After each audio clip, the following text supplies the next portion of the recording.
Good afternoon, everybody, and thanks for tuning in. John Kelly, Profiler here, and welcome. Welcome to the beginning of the end series on the Golden State Killer. And something I have to express, it's a disclaimer, but we need to do it. Everybody is innocent until proven guilty in a court of law. With that said, today's focus is going to be on the fantasy. Every serial killer has a fantasy. And this fantasy starts when this serial killer is a child. Probably from 10 years old to 12 years old is when the fantasy starts. The fantasy is about dominating a female victim. 99% of the time it's sexual killers, this is the way it rolls. The child is focusing on how he can dominate and control a female victim, even at that age. And he lives in this fantasy. It takes him out of some dreadful reality that he's probably growing up in. Could be genetic, but I think it's more environmental.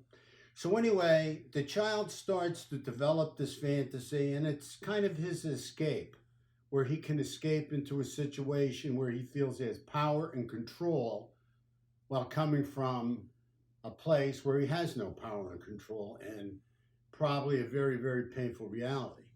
So as the child continues with the fantasy and going in and out of the fantasy on a daily basis, this fantasy progresses. And as the child gets older, the fantasy progresses even more. Eventually, the fantasy has gotten to the point where the child needs to act on the fantasy. By now, the child's probably well into their teens. At this point in time, that's when they start to focus on having power and control over living things, like animal cruelty. A lot of them start off having this power and control over animals. Then it usually progresses on to where they want to have power and control over people or society, and that's where breaking and entry comes in. That's where shoplifting comes in. That's pretty much where they start to focus on peeking in windows, voyeurism. You know, they're looking at being peeping toms, and they start to feel more and more that they have control over others. And as they're doing that, they're reacting to the fantasy, but the fantasy is progressing and growing. And with the Golden State serial killer, this is what I think exactly happened. His fantasy grew and he progressed. He continued to progress into breaking and entry. He progressed from there into voyeurism and focusing on women, single women alone, or couples alone in their house, or just focusing on their daily habits, because then the fantasy became more of a stalking situation. You have to understand the Golden State Killer had to put a lot of time into watching his victims and surveilling his victims. I truly believe that.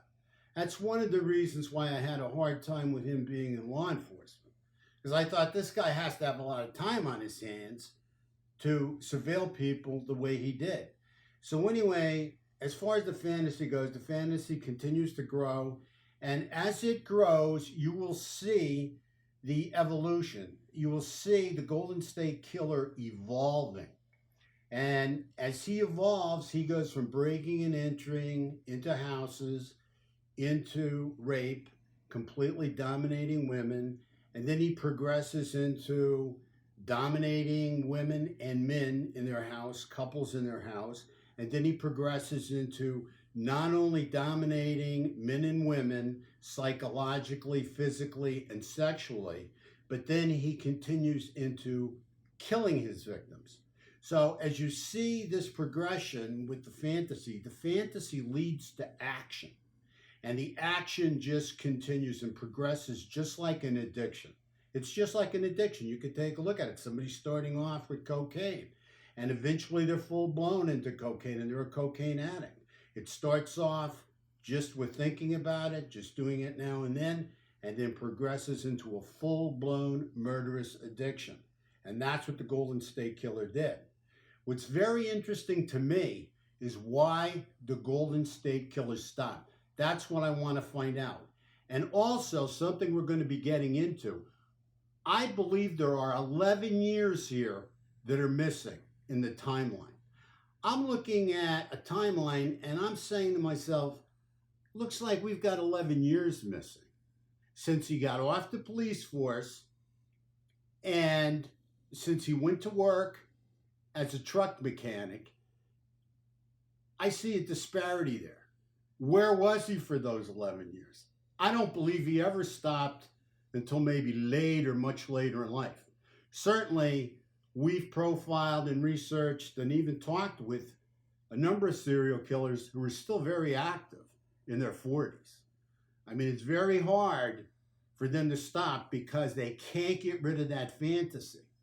And that fantasy is a daily situation. They go into it on a daily basis, and that fantasy creates the urge to stalk, hunt, and to dominate and kill a female victim, or in his case, he upped the ante to males and females at the same time. That's a little bit on the fantasy today. We have a more extended edition that we're going to add in there on the fantasy. It's the Fantasy Extended Edition. Thank you so much for tuning in. Please continue to subscribe. Please continue to follow us. We appreciate you so much. Thank you very much. And be careful out there. Be safe. Thank you.